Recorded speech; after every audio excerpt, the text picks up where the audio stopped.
আনসারুল্লাহ বাংলা টিমের 4 জঙ্গিকে এবার হেফাজতে নিল বেঙ্গল এসটিএফ। গুয়াহাটি জেলে গিয়ে জেরার পর জঙ্গিকে হেফাজতে নিল বেঙ্গল এসটিএফ। এই সম্পর্কে বিস্তারিত জানবো, আবির দত্ত রয়েছেন আমাদের সঙ্গে। আবির, বাংলায় এই এবিটির জাল কতদূর বিস্তৃত? এবার তারই নাগাল পেতে 4 জঙ্গিকে হেফাজতে নিল বেঙ্গল এসটিএফ। দেখো, একেবারেই আব্বাস আলী, মিনারুল শেখ, এই যে দুজনকে মুর্শিদাবাদ থেকে গ্রেপ্তার করা হয়েছিল, সেই দুজনকে এছাড়াও কেরল থেকে গ্রেপ্তার হওয়া সাদ রাবি এবং আসাম থেকে গ্রেপ্তার হওয়া নূর ইসলাম মন্ডল, এই 4 জনকে প্রথমে গুয়াহাটি জেলে গিয়ে জিজ্ঞাসাবাদ করে বেঙ্গল এসটিএফ এবং তারপর গুয়াহাটিতে দায়রা আদালত, সেখানে আবেদন করা হয় তাদেরকে হেফাজতে নেওয়ার। ইতিমধ্যে সে আবেদন মঞ্জুর হয়েছে এবং এই 4 জনকেই কলকাতায় নিয়ে এসে জিজ্ঞাসাবাদ বা জেরা চালাবে হেফাজতে নিয়ে বেঙ্গল এসটিএফ, এমনটাই জানা যাচ্ছে। আনসারুল্লাহ বাংলা টিমের যে সক্রিয়তা এবং তাদের যে বিভিন্ন কার্যকলাপ, সেখান থেকে কিন্তু তদন্তে উঠে এসেছিল যে তারা বিভিন্ন জায়গায় নাশকতার ঘটনা ঘটানোর পরিকল্পনায় ছিলেন এবং এই যে পরিকল্পনা ছিল, সেই পরিকল্পনায় যারা ছিল তাদের মধ্যে অন্যতম এই 4 জন, যারা মুর্শিদাবাদে 2 জন রয়েছে।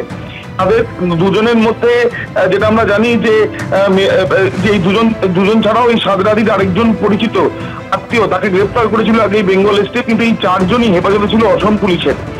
অর্থাৎ অসম পুলিশের এসটিএফ এর পর এবার বেঙ্গল এসটিএফ এই 4 জনকে জেরা করবে এবং হেফাজতে নিয়ে জেরা করার পর এদের সঙ্গে আর কারোর যোগ আছে কিনা সেটাও দেখবে, এমনটাই জানা যাচ্ছে।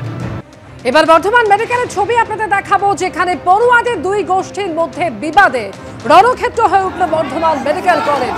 অভিজ্ঞতা ফিরিয়ে আনার অভিযোগে এক পক্ষ বিক্ষোভ দেখায় এবং পাল্টা সাসপেন্ডেড ছাত্রছাত্রীদের ফেরানোর দাবিতে অপর পক্ষের বিক্ষোভ।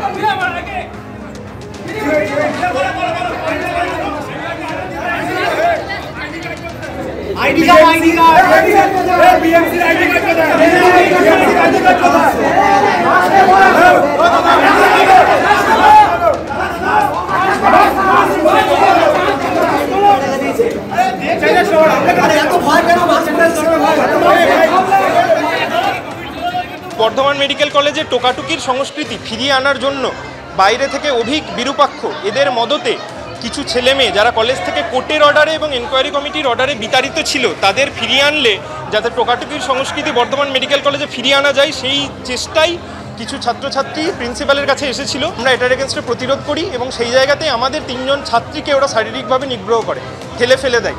সেই নিয়েই আমরা এখন কলেজ কাউন্সিল মিটিং চলছে, প্রিন্সিপাল ম্যামের কাছে আমাদের ডেপুটেশন জানাবো, আমরা পুলিশের কাছে এফআইআর করব এবং যা ব্যবস্থা নেওয়ার কলেজ কর্তৃপক্ষ নেবে। মানে পরীক্ষা ব্যবস্থায় এই যে স্বচ্ছতা ফিরে এসছে, আমরা সেটাই চাই। কলেজের মধ্যে কোনো বিশৃঙ্খলা চাই না, কলেজের মধ্যে কোনো রকম বহিরাগত আগ্রাসন আমরা চাই না। কলকাতা পুরসভার সামনে ধুন্ধুমার পরিস্থিতি, কলকাতায় হেলে পড়ছে একের পর এক বহুতল, আর এরই প্রতিবাদে বিক্ষোভ দেখালেন কলকাতা পুরসভার সামনে কংগ্রেসের কর্মী সমর্থকরা।